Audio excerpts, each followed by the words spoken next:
Hello বন্ধুরা, কেমন আছো? আজকে সকাল সকাল চলে এলাম তোমাদের কাছে একটা ছোট্ট কাজের ভিডিও নিয়ে। দেখতেই পাচ্ছ আমরা মেশিনে রড কাটাকাটি করছি।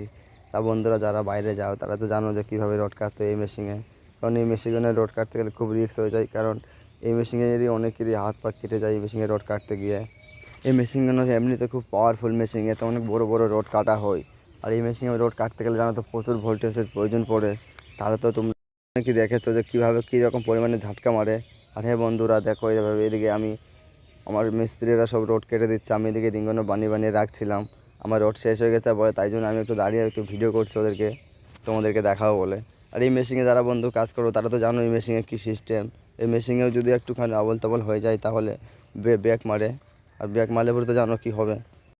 তারপর আমরা বন্ধু 1 মাসের জন্য গুজরাটে এসেছি কাজে। কাজে এসে দেখো বন্ধু, একদম পুরো ফাঁকা জায়গা, প্রচণ্ড পরিমাণে রোদ্দুর আছে, ওইখানেই আমরা কাজ করছি। কিছুদিনের জন্য এসেছি, বেশি দিন থাকবো না। সাইটটা তো দেখতে পাচ্ছ, খুব বেশ ভালোই বড়ো সাইট। এখানে বেশ প্রজেক্টের কাজ, এখানে কোনো উপরে কোনো কাজ হয় না, যা হয় সব নিচের কাজই হয়। এখানে এমনি কোনো রিস্ক নেই, উপরে কোনো কাজ বাজ হয় না। এখানে প্রজেক্টের কাজ তো জানো নিচেই হয়ে যা কিছু হয়। আর হ্যাঁ বন্ধুরা, যারা বাইরে কাজে যাও তারা একটু দেখে শুনে কাজ বাজ করবে, কারণ মেশিনের কাজ বাজ এমনিও দেখে সাবধানে করা উচিত।